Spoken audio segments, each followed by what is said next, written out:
हरे कृष्णा। हरे कृष्णा। समस्त भक्तों का हम हार्दिक स्वागत करते हैं आज का कार्यक्रम में। आज हम रामायण का बालकांड पार्ट 8 डिस्कशन करेंगे। तो लास्ट टाइम हमने देखा था किस प्रकार भगवान राम ने ताटका का बद्ध किए। उसके पश्चात विश्वामित्र जी ने भगवान राम और लक्ष्मण को अनेक प्रकार के अस्त्र शस्त्र प्रदान किए। तो ये अस्त्र शस्त्र ग्रहण करने के पश्चात राम, लक्ष्मण और विश्वामित्र जी आगे बढ़ते हैं उनकी यात्रा में। तो आगे बढ़ते समय भगवान राम एक सुंदर वन देख रहे हैं, जिस वन में अनेक प्रकार की सघन प्लांट है और उस सघन प्लांट के कारण वहां का वातावरण मेघ जैसे दिख रहा है, जैसे कि मेघ से वन आवृत है। और उसके साथ साथ उस वन में अनेक सुंदर हिरन घूम रहे थे, अनेक प्रकार की सुंदर पक्षियां कलरव कर रहे थे। अत्यंत आकर्षक आश्रम था। उस स्थान को देखकर भगवान राम विश्वामित्र जी को पूछते हैं कि हे गुरुवर, इतना सुंदर स्थान मैं जो देख रहा हूं, ये स्थान क्या है, किसका ही ये स्थान? तो विश्वामित्र जी कहते हैं कि पूर्व काल में भगवान विष्णु ने इस स्थान पर 100 युग तक तपस्या किए थे सिद्धि प्राप्त करने के लिए। और भगवान ने 100 युग तक तपस्या किए, सिद्ध प्राप्त हुआ उनको। इसलिए इस स्थान का नाम क्या है? सिद्धाश्रम, जो कि हिमालय के पास में है। तो इस प्रकार भगवान तपस्या में रत थे। उस समय पे अग्नि देवता, आदि देवता वहां पर आते हैं और भगवान विष्णु को प्रार्थना करते हैं। कहते हैं, ये भगवान, बलि महाराज ने इंद्र से स्वर्ग को छीन लिया है, इसलिए हम लोग इधर उधर भटक रहे हैं। आप कृपा करके वामन अवतार धारण कीजिए और बलि महाराज से इंद्र का राज्य को छीन के फिर से इंद्र को प्रदान कीजिए। तो भगवान विष्णु देवताओं के परामर्श के द्वारा वामन अवतार धारण करते हैं। कश्यप मुनि और अदिति के गर्भ से उत्पन्न होते हैं और वामन अवतार धारण करके बलि महाराज के पास जाते हैं कि याचक के रूप में, और 3 पग भूमि मांगते हैं। और 3 पग भूमि से पूरे संसार को नाप लेते हैं। अंत में भगवान वामन देव बलि महाराज को सुतल लोक में भेजते हैं और सुतल लोक में बलि महाराज अभी भी शासन कर रहे हैं। तो श्रीमद् भागवतम में इस लीला का अच्छी तरह से वर्णन किया गया है। उस वर्णन हम कभी देखेंगे। उसके पश्चात विश्वामित्र मुनि कहते हैं, ये जो सिद्ध आश्रम है, इस आश्रम को मैं अभी उपयोग कर रहा हूं। यहां पर मैं यज्ञ कर रहा हूं और इस यज्ञ को नष्ट करने के लिए, इसमें विघ्न डालने के लिए सुभाव, मारीच आदि राक्षस आते हैं। इसीलिए आप लोग प्रस्तुत रहो और उस राक्षस को मारने के लिए। तो इस प्रकार विश्वामित्र जी से सुनकर राम लक्ष्मण प्रस्तुत होते हैं। और जब राम लक्ष्मण उस आश्रम में पहुंचते हैं, वहां पे जो ऋषि मुनि हैं अत्यंत प्रसन्न हो जाते हैं भगवान राम और लक्ष्मण को देखकर। तुरंत ही उठते हैं और नाचते हुए, कूदते हुए उनके पास आते हैं और उनको प्रणाम करते हैं और उनका सत्कार करते हैं। और भगवान राम विश्वामित्र जी को कहते हैं कि आप आज ही दीक्षा ग्रहण कर लीजिए यज्ञ करने के लिए, और मैं और लक्ष्मण दोनों प्रस्तुत रहेंगे। जो राक्षस यज्ञ को नष्ट करने के लिए आएंगे उनका वध करने के लिए। यह सुनकर विश्वामित्र जी यज्ञ के लिए दीक्षा ग्रहण करते हैं और उसका नेक्स्ट डे यज्ञ प्रारंभ होता है। तो यहां पर एक चीज हम देख रहे हैं कि स्पेशली विश्वामित्र जी कहते हैं कि किस प्रकार कि यज्ञ में जो विघ्न डालते हैं उनका वध करना आवश्यकता है। यहां पर विश्वामित्र जी ये नहीं कहते थोड़ा बातचीत करेंगे मारीच और सुबाहु के साथ, बातचीत से हमारा हल निकलना चाहिए, जैसे भारत और पाकिस्तान में चलता है, लेकिन भारत पाकिस्तान वाले बातचीत करना चाहते हैं कि बातचीत में हल निकलना चाहिए। लेकिन बातचीत किसके साथ करना चाहिए? बातचीत जनरली हम मनुष्य के साथ करना चाहिए। राक्षस और आतंकवादी के साथ बातचीत नहीं कर सकते हैं। तो हल कहां से निकलता है? मनुष्य से हल निकलेगा। लेकिन बातचीत राक्षस और आतंकवादी से करेंगे तो हल निकलेगा और बिगड़ जाएगा। इसलिए बात करने का क्वालिफिकेशन क्या है? वो मनुष्य होना चाहिए। पशु रहेंगे तो बातचीत नहीं हो सकता है। तो इसलिए राक्षसों के साथ बातचीत करके कुछ लाभ नहीं है। इसलिए भगवान कभी भी राक्षस के साथ बातचीत नहीं की, तुरंत उनका वध करते हैं। इसलिए संसार में जनरली हमें भक्ति भी चाहिए और उसके साथ साथ क्या चाहिए? शक्ति भी चाहिए। शक्ति नहीं रहेगा, केवल प्रेम का ही बात करेंगे, कोई आपको पूछेगा नहीं। इस संसार में उस व्यक्ति को ही लोग प्रेम करते हैं जिस व्यक्ति के पास शक्ति होता है।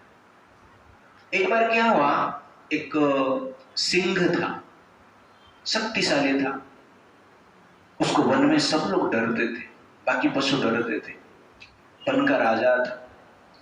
वन में घूमते घूमते एक बार सुंदर हिरनी को देखा।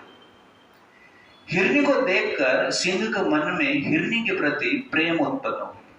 वो हिरनी को प्रेम करने लगा, मन ही मन में उसका प्रेम बढ़ता जा रहा था।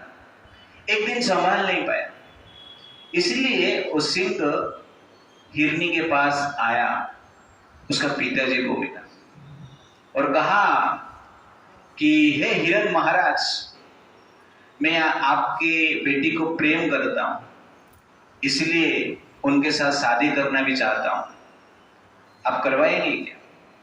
तो हिरण कहता है कि हे महाराज, आप तो जंगल के राजा हैं, आपके भय से हम लोग जी रहे हैं। आप सिंह है और हम हिरण हैं, शादी कैसे हो सकता है? आपका नाखून और दांत को देखते हैं तो हमें डर लगता है, इसलिए ये प्रस्ताव हो नहीं सकता है। आप नाखून और दांत निकाल के आए, मेरी बेटी के साथ आपका विवाह होगा। इस प्रकार हिरण कहता है। तो सिंह निकल जाता है, वहां पर कुछ दिन विचार करता है, लेकिन प्रेम उमड़ता रहता है। प्रेम का अग्नि को सहन नहीं कर पाता है। वो विचार करता है, ये प्रेम के लिए मैं दांत निकाल सकता हूं और ये प्रेम के लिए नाखून निकाल सकता हूं, क्यों? प्रेम ही सबसे जीवन में महत्वपूर्ण है। प्रेम के लिए जान दे सकता हूं। क्या है? प्रेम के व्यतीत जीवन में कुछ नहीं है। युद्ध करते करते मैं थक गया, मारते मारते मैं थक गया, अभी कुछ प्रेम की बात करना चाहता हूं। इस प्रकार विचार करके अपना बड़े बड़े नाखून निकाल देता है, जो दांत रहता है वो भी निकल देता है, और उसके पश्चात हिरण के पास आता है और कहता है, देखो मेरे पास दांत नहीं है, नाखून भी नहीं है, अभी मैं आपके बेटी के साथ विवाह करने के लिए प्रस्तुत हूं, एलिजिबल हूं, योग्य हो गया हूं, इसलिए आप चिंता मत कीजिए, भय मत कीजिए, विवाह कर दीजिए, उसके बिना मैं नहीं रह सकता। तो सब हिरण जब देखते हैं इस सिंह का दांत नहीं है, नाखून भी नहीं, कुछ काम का नहीं है, सब हिरण मिलकर अपना सिंह से सिंह को मार देते हैं और सिंह मर जाता है। स्टोरी से क्या सीख मिल रहे हैं राज? प्रेम नहीं करना चाहिए। ओके ठीक है। Anything else? अपना शक्ति को नष्ट नहीं करना चाहिए। तो सिंह को तब तक हिरन डरते थे जब तक उनके पास शक्ति था। एक शक्ति नष्ट हो गया तो हिरन ही अपना सिंह से सिंह को मार देते हैं। इसलिए शक्ति से इस संसार में लोग भय भी करते हैं और प्रेम भी करते हैं। शक्ति नहीं है, ना भय है, ना प्रेम है। इसलिए व्यक्ति को शक्ति को कभी नष्ट नहीं करना चाहिए। और यह मूर्खता है। प्रेम के लिए अपना शक्ति को नष्ट कर देंगे, ये मूर्खता है। इसलिए इस स्टोरी से पता चलता है शक्ति कितना आवश्यकता है। सिंह जब अपना शक्ति को नष्ट कर देता है, हिरन भी उसको मार देते। सिंह का बात छोड़ दीजिए, बाघ का बात छोड़ दीजिए, हाथी का बात छोड़ दीजिए, कुत्ते की बात छोड़ दीजिए, हिरन भी मार देता है। इसीलिए शक्ति की आवश्यकता है। तो यहां पर विश्वामित्र जी स्वयं क्या करते हैं? अयोध्या जाते हैं और राम जी को साथ में लेकर आते हैं।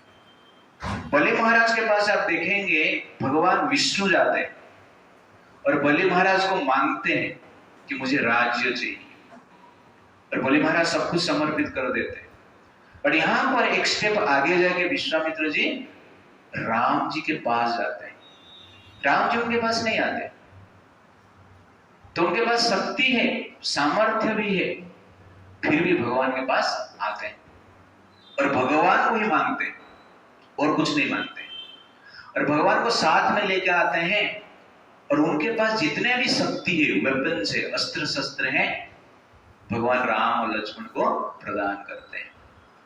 तो ये है विश्वामित्र जी का महानता। तो उनके पास भगवान के प्रति प्रेम भी है, भक्ति भी है, और उसके साथ साथ क्या है? शक्ति भी है। इसलिए दोनों चीज हमें अत्यंत आवश्यकता है। भक्ति भी आवश्यकता है और शक्ति भी आवश्यकता है। केवल शक्ति रहेगा, भक्ति नहीं रहेगा, तो सोसाइटी में भय, दुराचार, अनीति, दुर्नीति बढ़ जाएगा, लोग अशांत रहेंगे। केवल भक्ति रहेगा लेकिन शक्ति नहीं रहेगा तो जनरली क्या होगा? इस संसार में जो दुराचारी व्यक्ति है, आतंकवादी है, अटैक करेंगे। इसलिए दोनों एक साथ चाहिए। केवल भक्ति नहीं टिकेगा, केवल शक्ति नहीं टिकेगा। तो स्पेशल मैं एक एग्जांपल आप लोगों को देता हूं। जैसे कि फार्मर खेती करता है और खेती करके कुछ क्रॉप्स कल्टीवेट करता है, तो क्रॉप्स बड़े जब होते हैं तब कीड़े लग जाते हैं। तो क्रॉप्स को बड़ा करने के लिए, पोषण करने के लिए खाद की आवश्यकता है, फर्टिलाइजर की आवश्यकता है। वो फर्टिलाइजर से फार्मर जो क्रॉप्स है, पेड़ पौधे हैं, उसको बड़ा कर सकता है। लेकिन जब कीड़े लगते हैं, फर्टिलाइजर काम नहीं करता है। कीड़े लगेगा तो फिर भी फर्टिलाइजर डालेगा, तो कीड़े क्या करेंगे? मरेंगे? नहीं मरेंगे। तो फर्टिलाइजर पेड़ और पौधे को पोषण करने के लिए, उनका शक्ति वर्धन करने के लिए, उनसे ज्यादा जनरली फ्रूट्स प्राप्त करने के लिए वो फर्टिलाइजर काम करता है, खाद काम करता है। लेकिन उसमें जब कीड़े लगते हैं, खाद काम नहीं करता है। और कीड़े लगना नेचुरल है। ऐसा कोई खेती नहीं है जहां पर कीड़े नहीं लगता है, इंसेक्ट नहीं लगते। इंसेक्ट नहीं खाते हैं पेड़ पौधे को, खाते ही, ये नेचुरल सिस्टम है। तो खाद है पेड़ को पोषण करने के लिए, लेकिन कीड़े मारने के लिए खाद नहीं काम करता है। इसलिए क्या है? इंसेक्टिसाइड है, पेस्टिसाइड है, जो कि कीड़े को मार सकता है, इंसेक्ट्स को मार सकता है। इसीलिए इंसेक्टिसाइड आवश्यकता है इंसेक्ट को मारने की, नहीं तो हम क्रॉप्स उगा नहीं पाएंगे, उसमें फल आएगा ही नहीं। यह आवश्यकता है। तो फर्टिलाइजर की आवश्यकता है, इंसेक्टिसाइड का भी आवश्यकता है। फार्मर कहेगा मैं अहिंसा धर्म का पालन करता, अहिंसा ही परम धर्म, तो क्या होगा?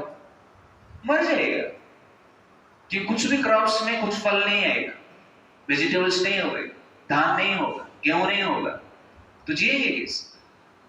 इसीलिए फार्मर को अहिंसा परम धर्म मानना तो है, लेकिन कभी कभी हिंसा की आवश्यकता है। हिंसा जहां पर आवश्यकता है करना ही चाहिए, नहीं तो फार्मिंग नहीं हो सकता है। तो ठीक उसी प्रकार इस संसार में जो धर्म को पालन करते हैं, जो शास्त्र है धर्म के बारे में जो हमें बताता है, धर्म का ज्ञान देता है, वो आवश्यकता है मनुष्य को। तो मनुष्य को धार्मिक बनने के लिए, सद्विचार प्राप्त करने के लिए, आदर्श मूल्य चरित्र प्राप्त करने के लिए ये शास्त्र नामक जो खाद है, फर्टिलाइजर की आवश्यकता है। लेकिन जिस प्रकार खेती में, पेड़ पौधे में कीड़े लगते हैं, ठीक उसी प्रकार संसार में मानव के लिए कीड़े हैं। उनको हम क्या कहते हैं? दानव कहते हैं। ये दानव मानवता के लिए कीड़ा जैसे कार्य करते हैं। इसीलिए आप देखेंगे खेती में ज्यादातर कीड़े ही रहते हैं। पेड़ पौधे कम रहेंगे, कीड़े संख्या ज्यादा रहेगी। कोई भी खेती में कीड़े मकोड़े इंसेक्ट जो है ज्यादा रहेंगे। तो आजकल पूरा दुनिया में भी देखेंगे ये कीड़े लोग जाते हैं, पूरा संसार में व्याप्त है, और वो लोग क्या करना चाहते हैं? ये मानवता को नष्ट करना चाहते हैं। इसलिए हमें क्या चाहिए? इंसेक्टिसाइड चाहिए, पेस्टिसाइड चाहिए। और उस इंसेक्टिसाइड और पेस्टिसाइड को हम क्या कहते हैं? शस्त्र कहते हैं, अस्त्र कहते हैं। तो हमें शस्त्र भी चाहिए, अस्त्र भी चाहिए, पेस्टिसाइड यूज करना चाहिए। नहीं तो क्या है? पेड़ भी नहीं बचेगा, पौधा भी नहीं बचेगा, और फार्मर भी नहीं बचेगा। इसीलिए यहां पर स्पेशली आप देखेंगे कि विश्वामित्र जी कहते हैं कि यज्ञ में जो विघ्न डाल रहे हैं, मारीच, सुबाहु आदि राक्षस, उस समय का आतंकवाद है और कुछ नहीं। आजकल जो इसको हम आतंकवादी कहते हैं, त्रेता युग में उस आतंकवादी को हम क्या कहते थे? राक्षस कहते थे, दानव कहते थे। इसलिए दानवता को नष्ट करना आवश्यकता है। तो इसीलिए विश्वामित्र जी यहां पर क्या कह रहे हैं कि आप इनको मारो। जब बख्तियार खिलजी नालंदा विश्वविद्यालय में अटैक किया, उस समय पे बिहार में बुद्धिस्ट विचारधारा से लोग प्रभावित, अहिंसा परम धर्म। बख्तियार खिलजी 200 सैनिक को लेकर आया था, 200 सैनिक, घोड़े सवार करने वाले जो सैनिक, 200 सैनिक के साथ इतना बड़ा यूनिवर्सिटी को, जो कि हजार साल से पूरा दुनिया को शिक्षा प्रदान कर रहा था, इतना बड़ा यूनिवर्सिटी को जला देता है। हजार प्रोफेसर, ब्राह्मण, ऋषि को मार देता है। और वहां पर जो लाइब्रेरी था, कितना बुक्स था पता है आप लोग को? कितना बुक्स था? 90 लाख मैन्युस्क्रिप्ट्स। कितना? 90 लाख मैन्युस्क्रिप्ट्स था। और उसमें आग लगाया, और वो आग 6 महीने तक चला। 200 सैनिक के साथ ये कार्य किया। क्यों? क्योंकि अहिंसा परम धर्म, ये विचार पे बिहार चल रहा था। आज भी बिहार में टोपी वाले बढ़ रहे हैं, ओके ना, और मंत्री भी टोपी पहन रहे हैं। बिहार में अभी जनरली एक बिल पास हुआ है जहां पर कि नवरात्रि का छुट्टी नहीं, दिवाली का छुट्टी नहीं, रामनवमी को छुट्टी नहीं, जन्माष्टमी को छुट्टी नहीं, और जो आतंकवादी की छुट्टी है वो जनरली क्या है? बढ़ा दिया गया है। तो एक प्रकार की बिहार में अभी बख्तियार खिलजी का शासन शुरू हो चुका है। और इस प्रकार नीति में भारत में चलता रहेगा तो आगे जाके ये स्थिति महाराष्ट्र में भी होगा, भारत का अन्य राज्यों में भी होगा। तो इस प्रकार का स्थिति, जब अहिंसा नीति को इस प्रकार अंधाधुंध फॉलो करते हैं, इस प्रकार का स्थिति निर्माण होता है।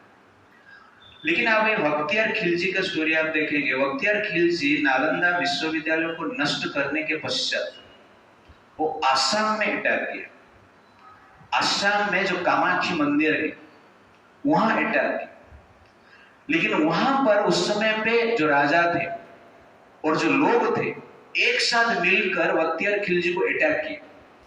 उसके 200 सैनिक को मारे, बख्तियार खिलजी को बांधकर पूरा वो एरिया में रोड में खींचकर घुमाए, उसका प्रोसेसर निकाले, उसके बाद उसको मार दे।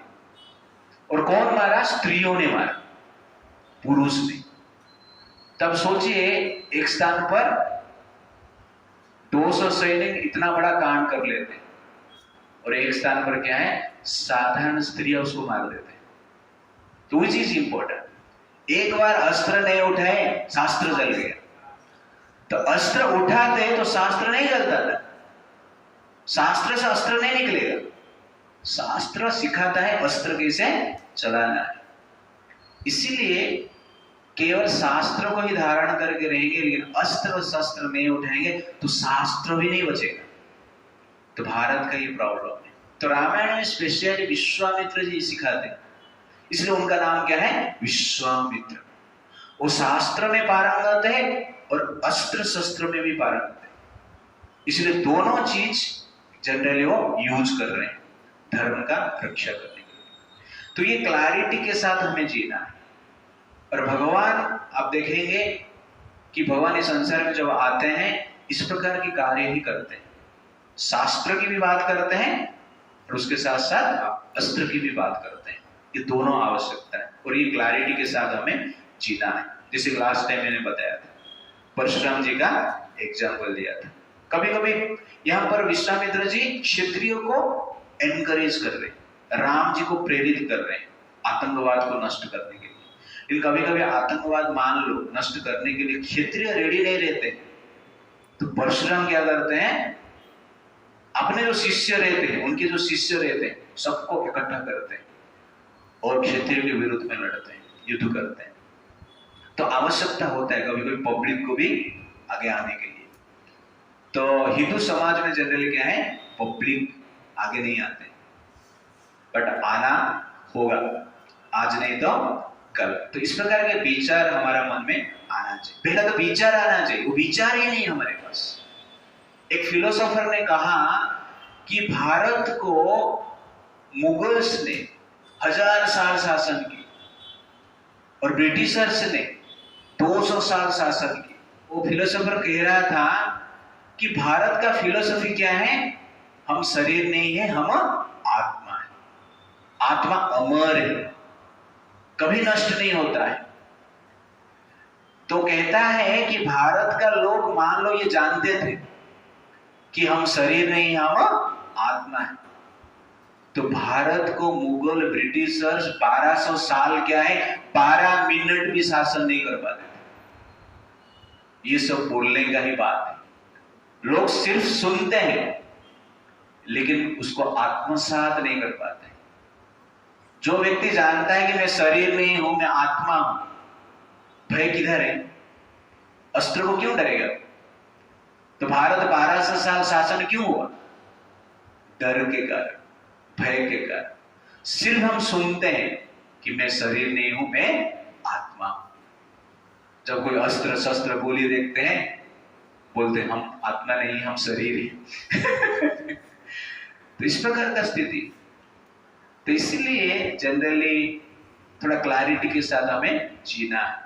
और आगे जाके कोई भी प्लेटफॉर्म पे आप जाएंगे तो उस प्लेटफॉर्म पे रहकर धर्म का किस प्रकार कार्य कर पाएंगे वो हमें करना है। इसलिए मैं ये सब आपको बता रहा हूं। केवल आहार निद्रा भय मैथुन नहीं करना है कि नहीं? पढ़ाई करना है, करियर बनाना है, जॉब करेंगे, शादी करेंगे, बच्चा पैदा करेंगे, बाद में मर जाएंगे। ये जनरली हमारा कार्य नहीं होना चाहिए। ये तो सब लोग करते हैं और ये होगा, पर ये गोल नहीं होना चाहिए। एक प्रकार के मन में धर्म के लिए जीने की भावना रखना अत्यंत आवश्यकता है। इसलिए हमें भक्ति भी चाहिए और उसके साथ साथ क्या चाहिए, शक्ति भी चाहिए। तो श्रीमद् भागवतम में कदर्म मुनि जनरली मनु महाराज को कहते हैं। तो मनु महाराज जो कि ब्रह्मा जी के संतान है, और मनु महाराज सत्यरूपा के द्वारा इस संसार में मानव का जन्म हुआ है। तो मनु महाराज से जो जो जीव उत्पन्न हुए उनको मनुष्य कहा जाता है। हम मनुष्य क्यों कहा जाता है? क्योंकि हम मनु महाराज से उत्पन्न हुए, पूर्वज मनु महाराज से आए, तो इसीलिए मनुष्य कहा जाता है। उस मनु महाराज को कर्दम मुनि कहते हैं।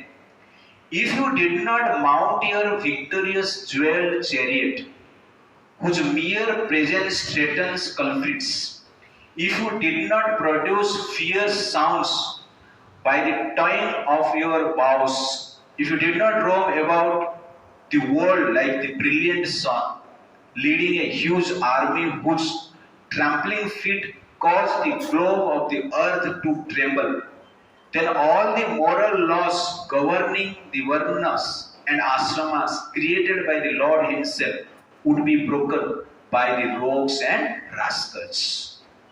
आतंकवादियों के द्वारा धर्म नष्ट हो जाएगा। तो पहले मनु महाराज, और मनु महाराज को कर्दम मुनि कह रहे, मुनि ये भी साधु ही क्या कह रहे हैं कि आप जब अस्त्र शस्त्र सैनिक लेके संसार में घूमेंगे नहीं, तब तक ये कीड़े मकोड़े जो है, जो कि खेती का क्रॉप्स को नष्ट कर देते हैं, मानवता को नष्ट कर देते हैं, सनातन धर्म को नष्ट कर देते हैं, उनसे बच नहीं पाएंगे।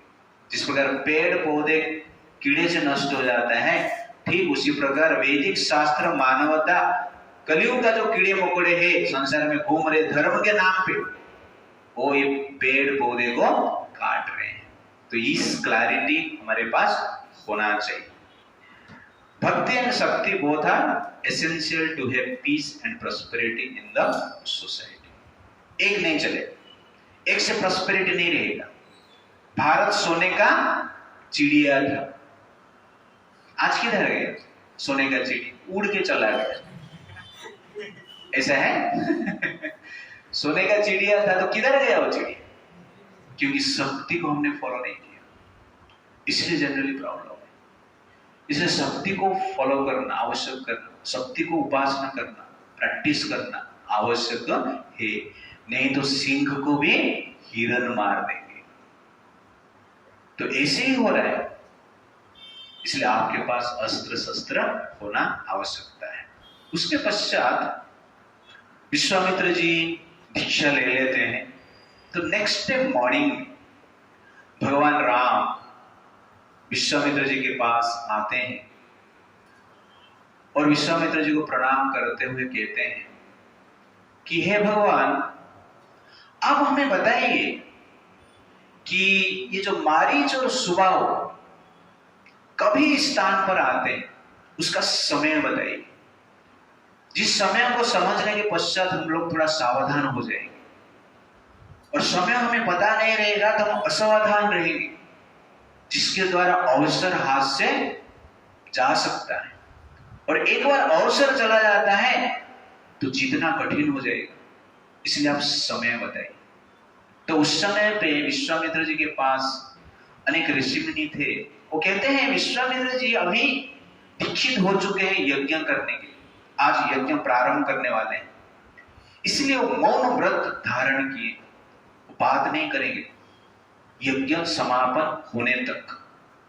इसलिए आप चिंता मत कीजिए, आज से 6 दिन तक आप दोनों इस यज्ञ का रक्षा कीजिए, और 6 दिन समाप्त होने के पश्चात यज्ञ समाप्त हुआ।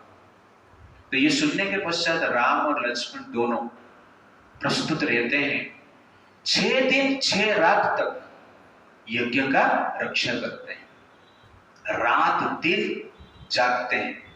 राम लक्ष्मण रात दिन सोते नहीं, किस लिए? यज्ञ का रक्षा करना है, सेवा करना है विश्वामित्र जी का।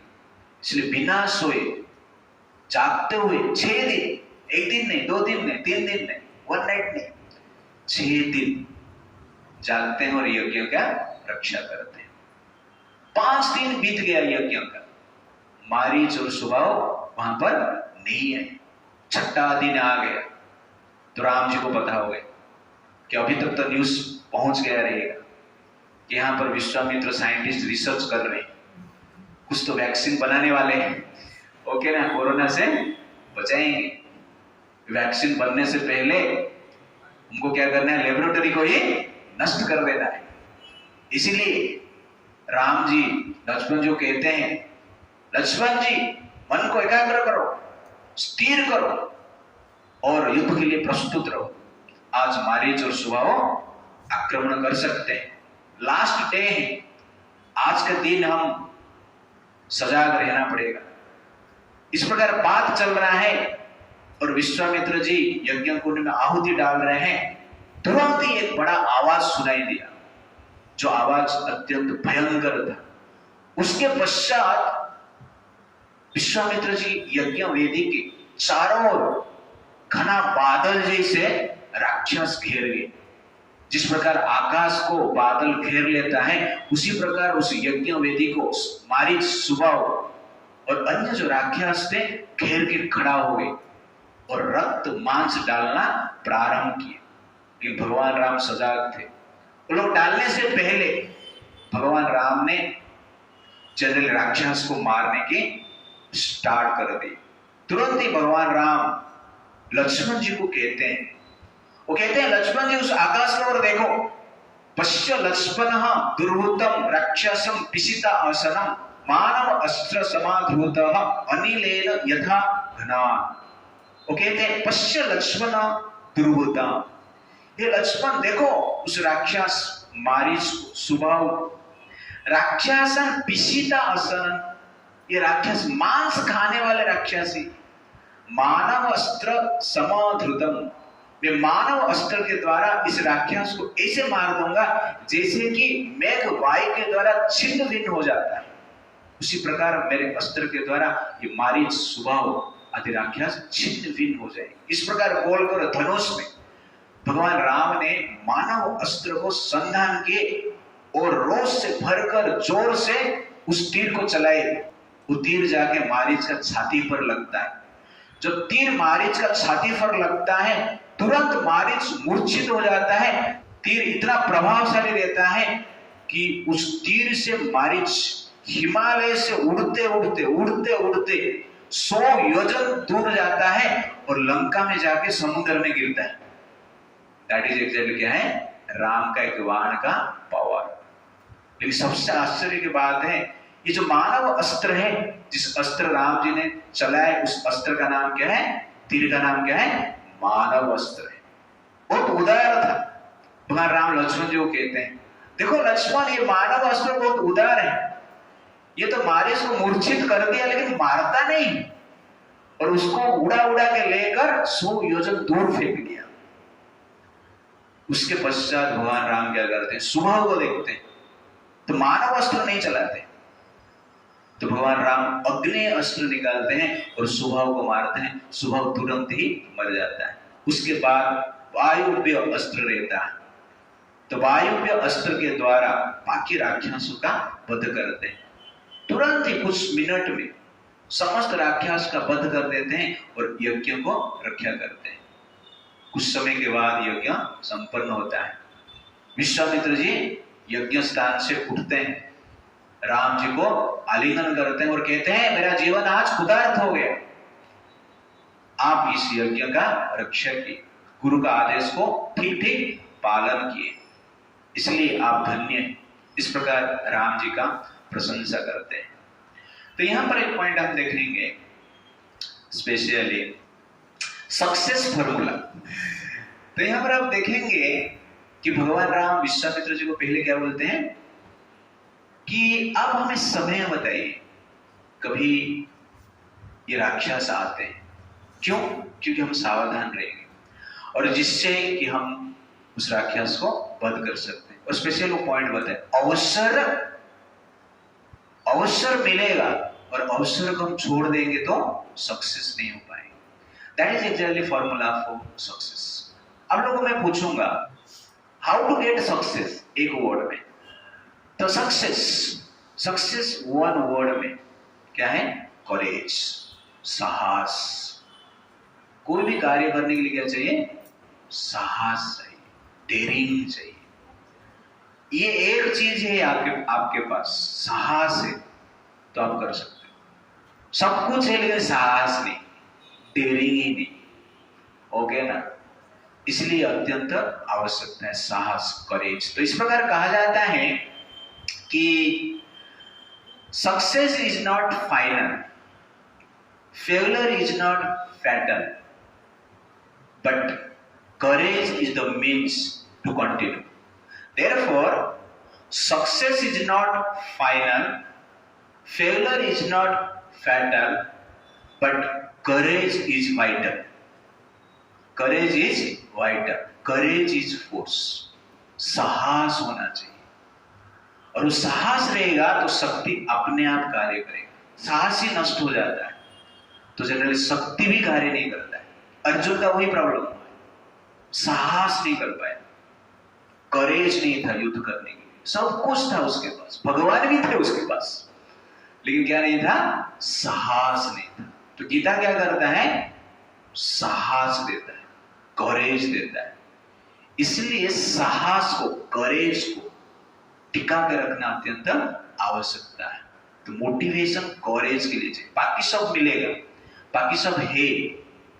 इसलिए करेज इज वाइटल, ये है शक्ति। रतन टाटा को एक बार एक रिपोर्टर ने पूछा, what is the secret of your success? कि secret of my success is I never missed any opportunity, अवसर। देन रिपोर्टर ने पूछा कि आपको कैसे पता चला कि ये अवसर है, ये अवसर नहीं? तो रतन टाटा कहते हैं कि I never think that some situation is not an opportunity or some situation is a opportunity. I take every situation as a opportunity. Then he said, if there is no opportunity, I create opportunity. मैं अवसर बनाता था। That is exactly क्या है? courage. अवसर बनाना पड़ता है, नहीं चलेगा नहीं, फाइंड कर पाए ऐसा नहीं। हर सिचुएशन क्या है? अवसर है, और उसके अनुसार हमें कार्य करना। If you create opportunity then you can create something. That is Prabhupada also. Prabhupada ji के पास ऐसा कुछ अपॉर्चुनिटी नहीं था। अमेरिका में एक अपॉर्चुनिटी कहां से मिल गया, कॉल आ गया, इस प्रकार नहीं। प्रभुपाद जी ने अमेरिका गए 70 साल के आयु में, अपॉर्चुनिटी क्रिएट किए, अवसर बनाए, उसके बाद इस्कॉन सोसाइटी का निर्माण किए। You understand? तो Prabhupada ji created this ISKCON movement, world wide ISKCON movement in the age of his retirement. Retirement के टाइम पे कैसे अपॉर्चुनिटी क्रिएट कर पाए? क्यों कर पाए? करेज, साहस। तो साहस इज वेरी वेरी इंपॉर्टेंट। इसलिए साहस रहेगा तो शक्ति कार्य करता है। साहस नहीं रहता है तो शक्ति भी कार्य नहीं कर पाता है। तो शक्ति को एक्टिवेट करने के लिए जो मोटिवेशन चाहिए वो क्या है? साहस, courage. Therefore courage is vital power, शक्ति। ये सक्सेस फॉर्मूला है। तो what is success formula? Courage. तो राम और लक्ष्मण के पास करेज था। तो भगवान राम 16 साल के हुए नहीं, ये जो युद्ध कर रहे हैं 16 साल से कम है उनका आयु। लक्ष्मण उनसे भी छोटे हैं, और मारीच सुबह हो आते राक्षस को मार रहे हैं। तो साहस आवश्यकता है। This is the point. इसलिए गीता में भगवान क्या कहते हैं? व्यवसायात्मिका बुद्धि एकः कुरुनन्दन गौ शाखा हि अनन्तश्च बुद्धया व्यवसायिनाम्। Those who are on this path are resolute in purpose and their aim is one. O beloved child of the Kurus, the intelligence of those who are irresolute is many branched. तो व्यवसाय आत्मिका बुद्धि, जो बुद्धि हमारा क्या होना चाहिए? व्यवसाय आदमी का होना चाहिए, बिजनेस माइंडेड भगवान कहते हैं। पैसा कमाने के लिए लोग क्या करते हैं, ध्यान रखते हैं, वही सोचते रहते हैं। तो ठीक उसी प्रकार भक्ति के लिए भी इस प्रकार बुद्धि होना चाहिए, और स्टडी के लिए भी इस प्रकार बुद्धि होना चाहिए। स्टडी के ऊपर ही ध्यान होना चाहिए और कुछ नहीं। तो स्टूडेंट का स्पेशल बिजनेस क्या है, स्टडी। तो बाकी एंटरटेनमेंट के लिए, एंजॉयमेंट के लिए, टाइम पास के लिए, घूमने के लिए, ठीक नहीं, सोने के लिए, इसके लिए बुद्धि नहीं लगाना चाहिए। तो मेनी ब्रांच नहीं होना चाहिए बुद्धि, केवल वन पॉइंटेड होना चाहिए। तो इसको प्रैक्टिस करना अत्यंत आवश्यकता है। इसको कहते हैं determination. Don't wait for opportunity but create it. Success is not final, failure is not fatal, but courage is vital. Then will see dosh and दुख। तो यहां पर आप देखेंगे तो रामचरितमानस के प्रवचक हुए हैं, आचार्य हुए हैं, इस प्रकार कहते हैं जो मारीच है दोष का प्रतीक है, और सुबाहु जो है दुख का प्रतीक है। तो यहां पर आप देख रहे हैं कि भगवान ने मारीच को दूर भगा दी और सुबाहु को मार दी। तो सुबाहु दुख का प्रतीक है, तो दुख को मार देना ही चाहिए। दुख को नहीं मारेंगे तो दुख बढ़ जाएगा, इसलिए दुख को मारना ही आवश्यकता है। दोष को भी मारना है, बताऊंगा मैं आगे। दुख और दोष दोनों को मारना ही है, लेकिन दुख को पहले मारना चाहिए, क्योंकि अभी वो एक्टिव है, पेन आपको दे रहा है। और दुख मान लो नहीं मरता है, कोई कोई दुख आता है उसका समाधान नहीं होता है, तो उसको क्या कैसे मारेंगे? जो दुख का समाधान नहीं है उसका समाधान क्या है? सहन करना। भूल गए आप लोग, तो करेंगे कैसे समाधान? इसलिए लोग फ्रस्ट्रेट हो जाते हैं। You do not know what should we do. सहन करना, और कुछ समाधान नहीं है।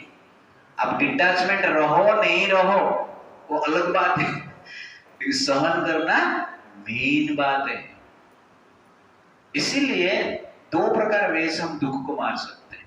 एक प्रैक्टिकली उसको मार सकते हैं, हटा सकते हैं, निवारण कर सकते हैं, समाधान कर सकते हैं, और समाधान नहीं है तो क्या करना है? सहन करना है। That is Ramayana. भरत जी के जीवन में दुख आया, उनको राजा नहीं बनना था। ये सुने जो भरत मुनि के राजा उनको बनना है, राम जी वनवास से मूर्छित हो गए, चिंतित रहे, एंजाइटी, फ्रस्ट्रेटेड हो गए। जीना उनका इच्छा ही नहीं था, जीने के लिए वो चाहते नहीं थे। राम जी के पास जाते हैं, ट्राई करते हैं उनको समझाने के लिए।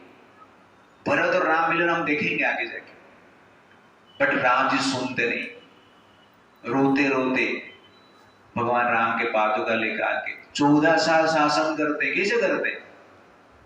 दुख है नहीं यहां पर, लेकिन समाधान नहीं है, तो क्या करते हैं?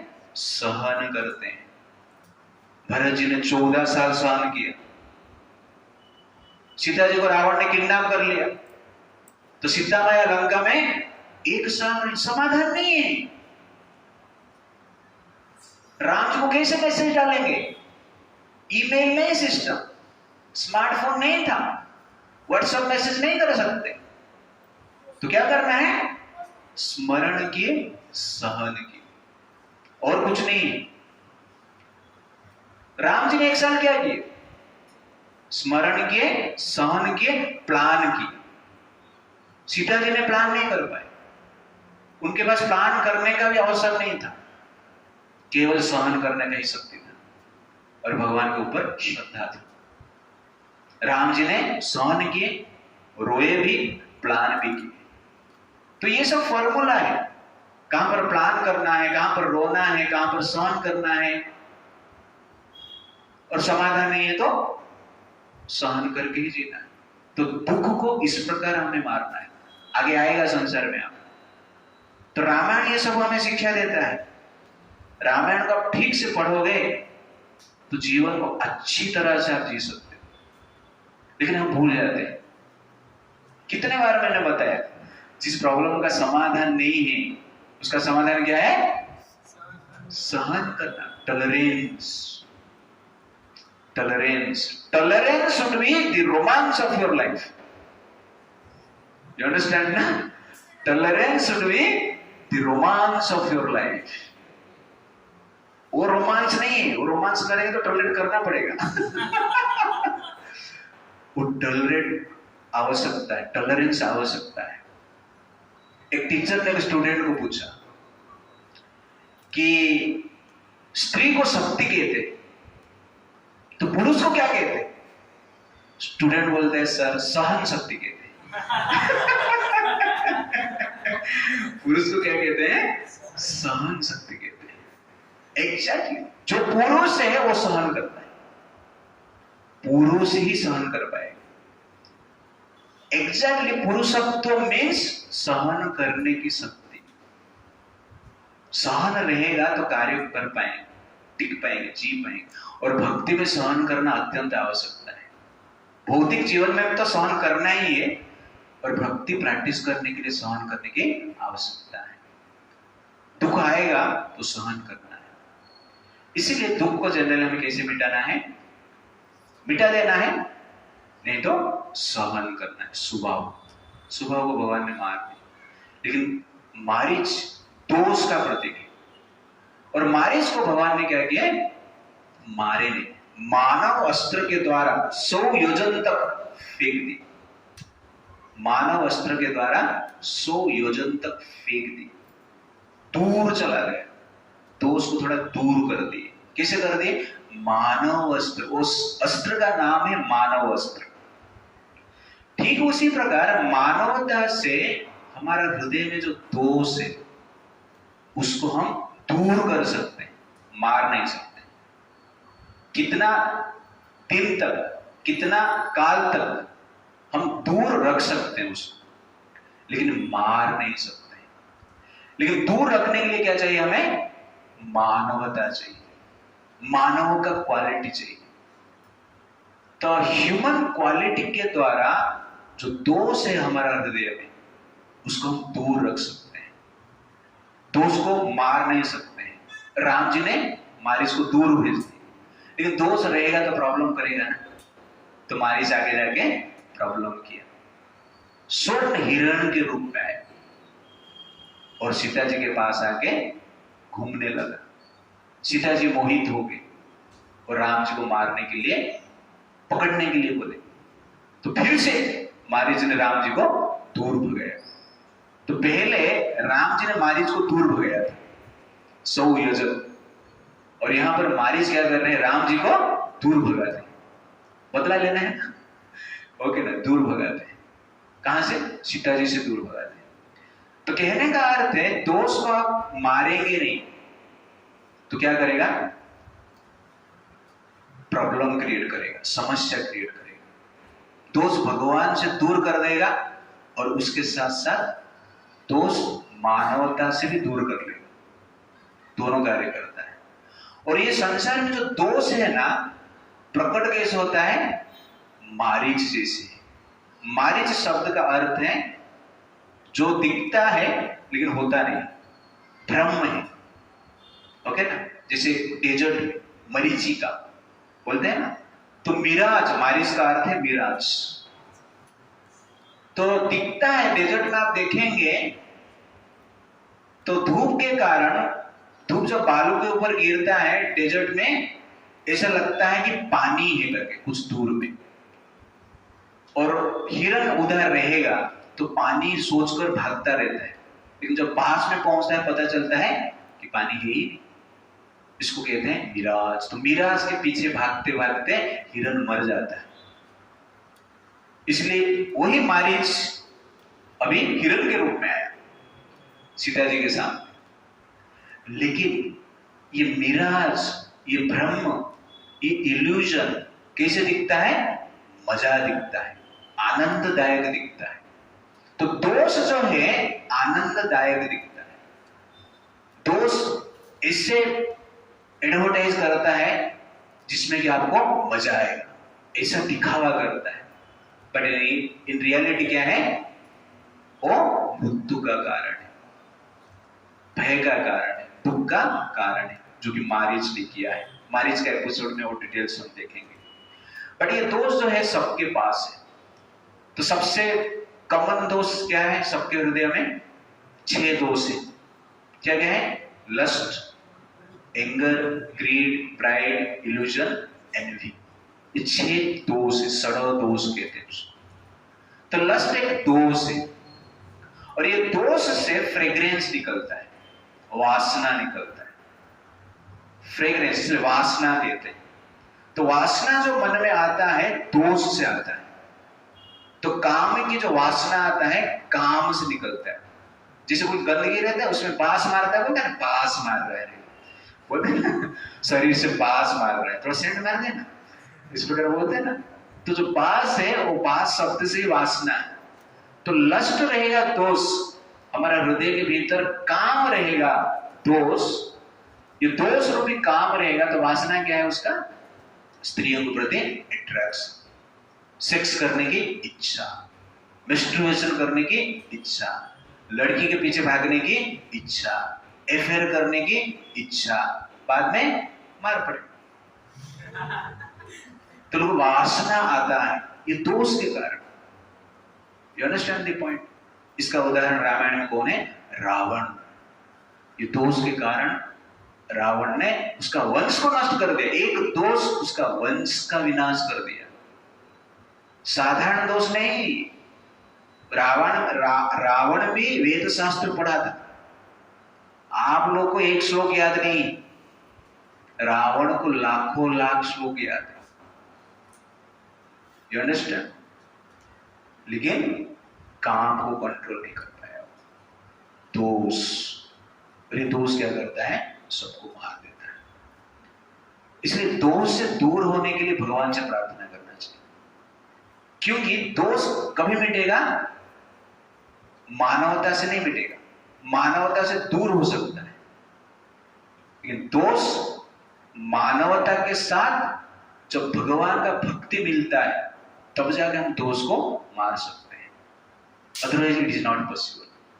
Therefore, negativity of mind can be destroyed by humanity and divinity, by the power of humanity and divinity. मानवता का शक्ति और आध्यात्मिकता की शक्ति, ये दोनों से जनरली हम दोष को मार सकते हैं। इसलिए भगवान को प्रार्थना करना आवश्यक है। मानवता है, आप प्रैक्टिस कर सकते हैं, थोड़ा बहुत तो करना चाहिए, लेकिन उसके साथ साथ भगवान की कृपा भी चाहिए। इधर उधर का प्रार्थना नहीं करना है। एक बार एक लड़का था, वो भगवान के पास गया, बोला भगवान मेरा इच्छा पूर्ति कर दीजिए। भगवान ने प्रकट हो गए, भगवान प्रकट हुए, बोले क्या तेरा इच्छा है?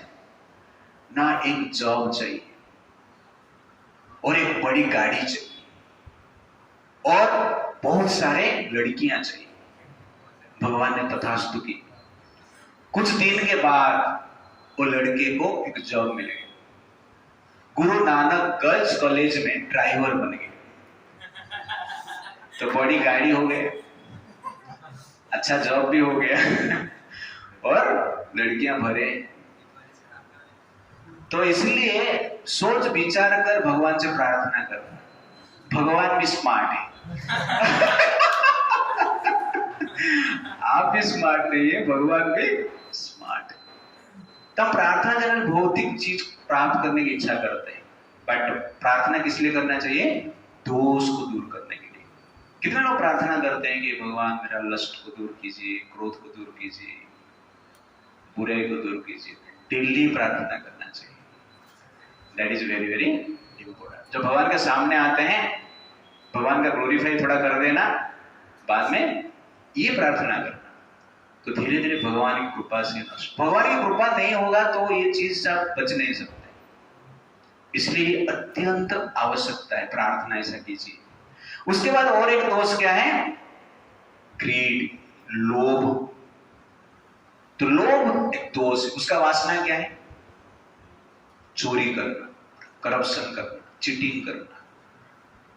आप लोगों ने न्यूज सुना रहेगा, कांग्रेस पार्टी का एक नेता के घर से 200 करोड़ से ज्यादा नोट मिला है।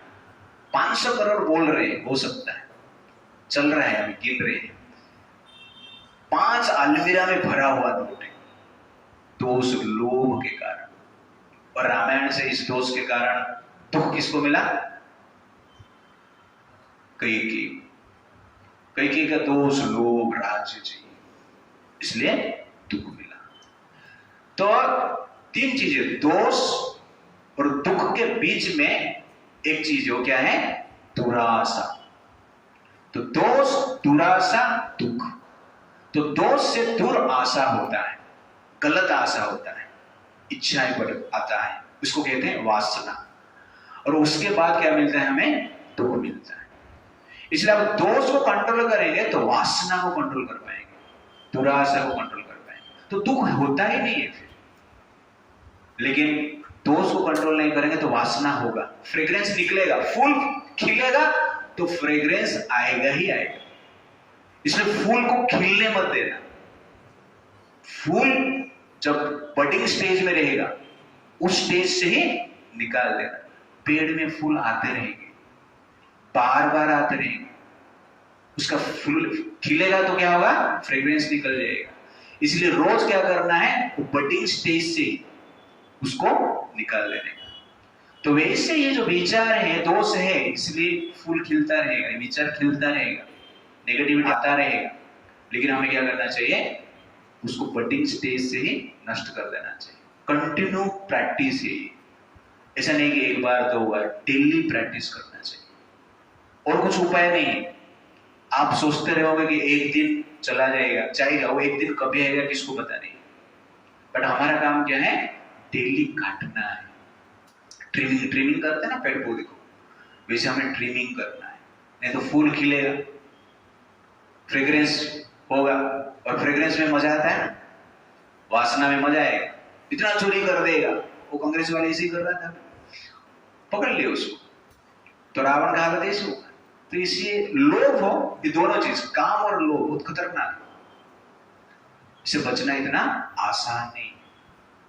तो रामायण में कैकेयी लोभ के कारण जनरली दुख प्राप्त हुआ। अहंकार, अहंकार भी एक दोष है। और अहंकार से क्या वासना आता है? कौन बताएगा? बहुत कुछ है, एक पॉइंट में बताऊंगा। अहंकार का स्पेशल वासना क्या है? मान सम्मान की इच्छा करना। और सब लोग मान सम्मान चाहते हैं। गरीब लोग भूखे हैं रोटी के लिए, और धनवान सक्सेसफुल लोग भूखे हैं मान सम्मान के लिए। पेट में पेन होता है रोटी के लिए, और मन में पेन होता है मान सम्मान के लिए। जिसके पास रोटी नहीं है वो भीख मांगते हैं, रोटी दे दो, रोटी दे दो। गरीब लोग रोटी के लिए भीख मांगते हैं, और धनवान सक्सेसफुल पावरफुल पर्सनालिटी मान सम्मान के लिए भीख मांगते हैं। दोनों भिखारी, एक मन का भिखारी और एक पेट का भिखारी। पेट का भिखारी संसार में बहुत कम है, लेकिन लगभग हर व्यक्ति मन का भिखारी है, मान सम्मान का भिखारी। और भीख मंगा कभी खुश नहीं हो सकता है, भीख मंगा कभी खुश नहीं हो सकता है। इसलिए हम सब लोग क्या है? भीख मंगे हैं। मान सम्मान की भीख क्या करते हैं? और भिक्षा किसको मांगते हैं? ये भिखारी तो अच्छा है यार, धनवान व्यक्ति के पास जाके बोलता है थोड़ा कुछ दे दो।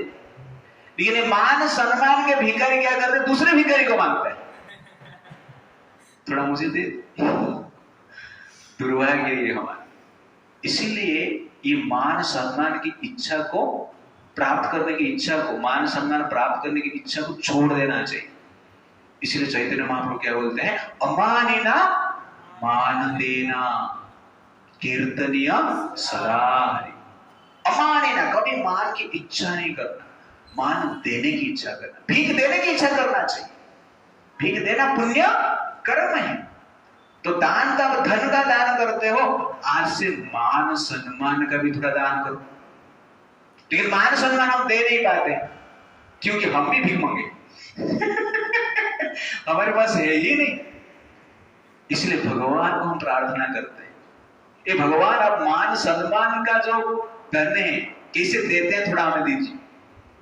और जिसके द्वारा हम क्या कर सकते हैं, वो मान सम्मान दूसरे को दे सकते हैं। एग्जैक्टली भगवान ही सबको मान सम्मान देते हैं।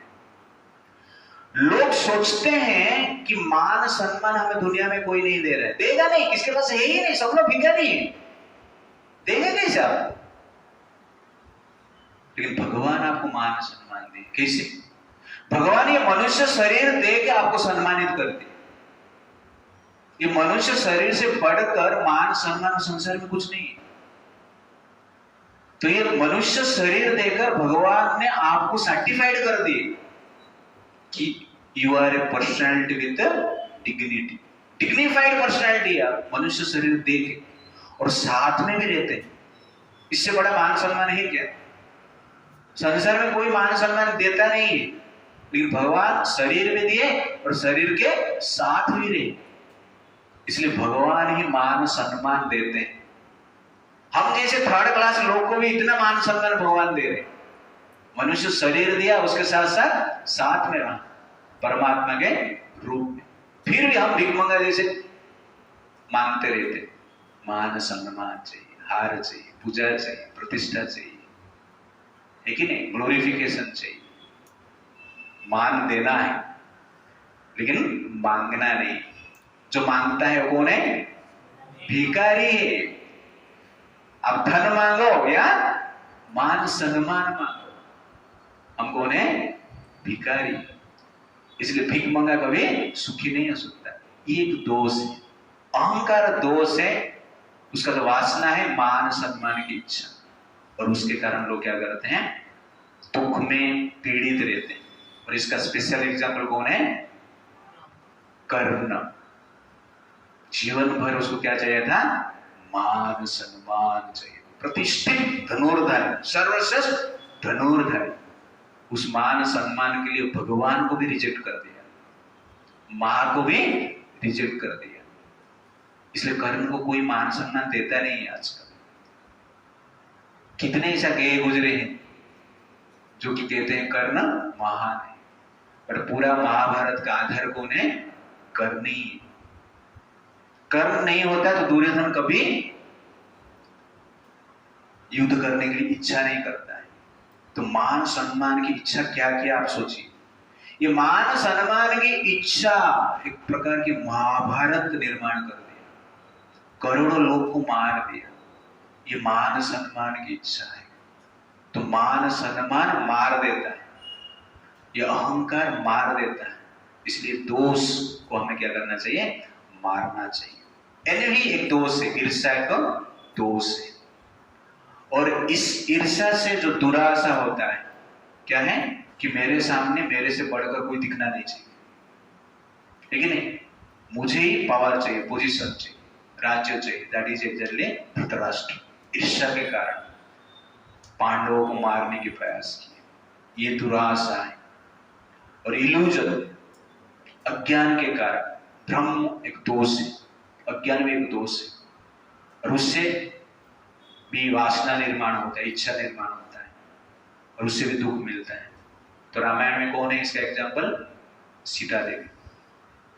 लेकिन भ्रमित हो गए मारिच को देखकर, दोष है और इच्छा की प्राप्त करने के लिए। इसलिए दोष प्लेजरेबल दिखता है, आनंददायक दिखता है, जिसे सीता जी को मारिच दिख रहा है। इसलिए दोष को हमें क्या करना चाहिए? मारना चाहिए। लेकिन मानवता से दोष को हम दूर रख सकते हैं, बट जो भगवान के साथ मिलता है, भगवान की कृपा जो प्राप्त होता है, तब हम क्या कर सकते हैं? ये दोष को भी मार सकते हैं। और जीवन किस लिए मिला है? ये दोष को मारने के लिए। मनुष्य जीवन किस लिए मिला है? ये सड़ल दोष को मारने के लिए मिला है। आज का टॉपिक का नाम क्या है? Perfection of life. तो what is perfection of life? When you kill all the 6 doors in our life, that is perfection of life. And what is imperfection of life? When you fail to kill these dosas in our life, negativities in our life, that is imperfection of life. इसलिए रामायण हमें क्या सिखाता है, दोष को कैसे control करेंगे और नष्ट करेंगे और जीवन को परफेक्ट करेंगे। देयरफॉर ओके, इस श्लोक को थोड़ा पढ़ते हैं हम लोग। मुक्तिम इच्छसि चेताता विषयान विषवत त्यज्य क्षमा अर्जवं दया संतोषा पीयूषवत पिबा। तो दोष से मुक्त होना चाहिए, दोष से आपको मुक्त होना है तो क्या करना है, मुक्तिम इच्छसि चेतात। अष्टवक्र ऋषि कहते हैं, जनक महाराज, मुक्तिम इच्छसि चेतात, ये तात है। मुक्ति आपको चाहिए, दोष से आपको मुक्ति चाहिए, संसार से आपको मुक्ति चाहिए। विषयान विषवत तेज्य, जो विषयान, जो भोग्य वस्तु है, भोग करने की इच्छा है, विषवत तेज्य, विष समझकर उसको त्याग करो। वो विषय, इसलिए उसका नाम क्या है, विषय।